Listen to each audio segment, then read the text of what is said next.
Hello everyone, welcome to today's video. It's a time lapse of my original painting titled In the Garden. If you like to see real-time tutorials and painting demonstrations with my commentary during the process, along with exclusive content and monthly rewards, feel free to check out my Patreon at patreon.com/bdominiqueart. As artists, we experience pressure. Yes, even artists. And I wanted to have a little chat about those pressures and let you know that they are normal, they do happen, and it's okay. There are ways to handle the many pressures that we face. The first pressure is the pressure we put upon ourselves. The goals we wish to achieve in a certain time frame, the schedule we put ourselves on, even the pressure to get better at our craft or art. We all feel it and we all do it to ourselves at some point during our journey. Personally, I'm always stressing about the things I need to get done when it comes to my art business or even painting in general. Stressing too much, in my case, can cause me to become stagnant. Kind of like when you realize you have all these things to do, you become overwhelmed, so you just do nothing. Yep, that's me, easily. I feel the weight of the pressure I put upon myself, and it just comes crumbling down. But we don't have to let this happen to us. One thing that helps me is making a schedule. I sit down with my tea or my coffee. I write out what I want to accomplish each day and really plan it out. Small things pertaining to your art, your business, things that you want to get done that week. For example, Monday, paint. Tuesday, update my shop. Wednesday, make some prints. When I do that, I can look at my schedule or my calendar that I've already worked on and set up and say, oh, this is what I have to do today. I don't have to think about it. I don't have to wonder, what should I do out of all these things I know I need to do? Or what should I do? I have no idea. It's right there in writing. And so I say, oh, here it is. This is what I have to do today. And I probably have like one or two things listed. I pick it, I do it, it's done. And then I don't have a ton of pressure or feelings like I'm behind or I'm forgetting something, whatever it may be.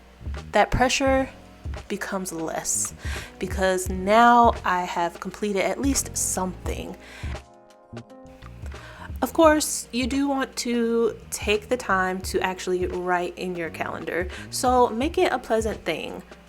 Get you a snack, set out a specific amount of time, have a nice calendar that has all of the days of the week, and the blocks are nice and big so you can put notes or whatever you need into it.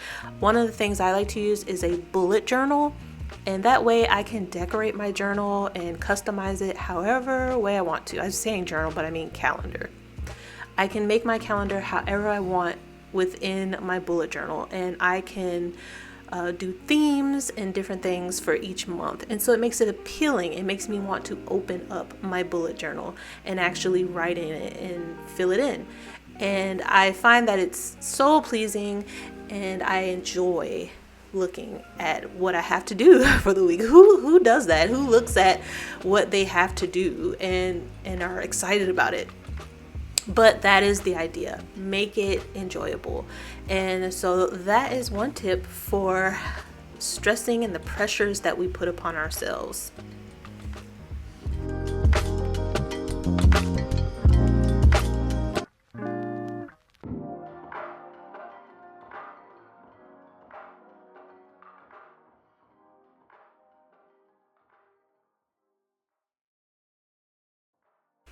When it comes to the pressure of reaching your goals, the same thing, making a schedule in what you want to do in reaching those. And for example, if you want to get better with your art, schedule practice, schedule time to actually paint or to actually draw whatever your skill is, and really schedule sketchbook time where you can create freely without the pressure of sharing it with anyone else. You can make mistakes and do whatever you want. Also, having a friend that you can talk to who will listen and maybe they'll give you helpful suggestions. Just kind of let it all out. Your worries, the things you want to do, the things you want to achieve. Just have a powwow. I'm sure they have their goals as well of whatever they're doing, and you can listen and hear them out as well. Having a listening ear can help you talk it out, plan it out, hear it for yourself.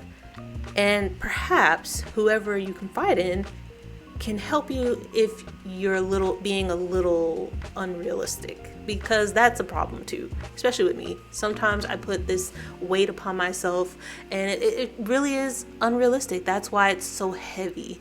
So talking it out, I like to talk it out with my husband. And believe me, he has a lot of tips as well. Sometimes he's just like, girl, get in there and just get it done. Sometimes you need to hear that too. Just go in there and get started. And sometimes that's just the hardest part. Just go and do it.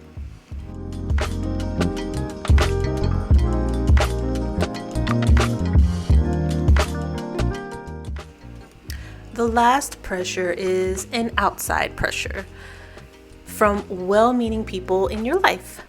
It could be friends, it could be family, co-workers, it could be anybody. They may request or make suggestions on things you should paint or create. That can be a little daunting at times because, of course, you want to paint things for your friends and family and you want to bring their ideas to life. You don't want them to feel like they're giving you a bad suggestion or a bad idea. But when it comes to the art business or reaching your goals, you have to keep your, how should I put this? Your focus. You have to keep your focus and your priorities straight or in view. Because if you stop and take on other ideas or other tasks, it pushes away or pushes back your goal, or it takes away time from building your business.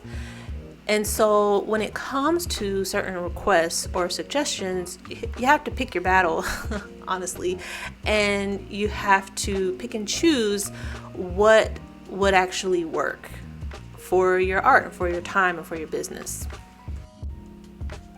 Once upon a time, I was learning how to paint portraits, and I would paint whatever portraits interested me. I would choose subjects that were easy at first to just kind of learn, and sometimes I would pick people close to me that I would paint. But then over time, I didn't really need to do that anymore. I didn't need the practice as much anymore. Of course, we're always learning. There's always something new to add to your skills. But as far as portraits came, I didn't need to just paint any and everybody anymore, if that makes any sense.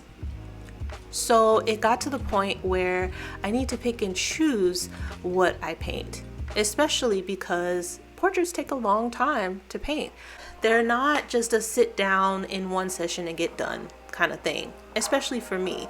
I put a lot of time and focus and effort into my portraits. Not to mention the supplies and paints and things that you end up using up just painting everything. So it goes back to that schedule. If you know that you want to have a certain inventory, you want to have a certain number of art pieces, you want to have prints that you can sell, you have to paint subjects that you know that you want to put in your shops and that also go along with your style, and at the same time keeping everything cohesive. Now, try explaining that to your friends and family and coworkers and whoever who wants you to paint them or their dog or whatever they want you to paint.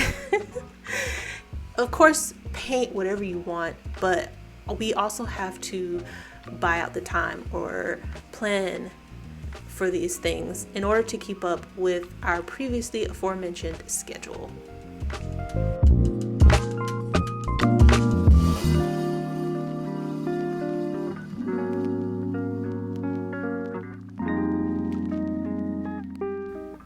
And that wraps it up. Thank you so much for watching. I hope these tips were helpful, and I hope you enjoyed this time lapse. For original paintings and prints, don't forget to check out my shop at shop.bdominique.com, and I'll see you next time.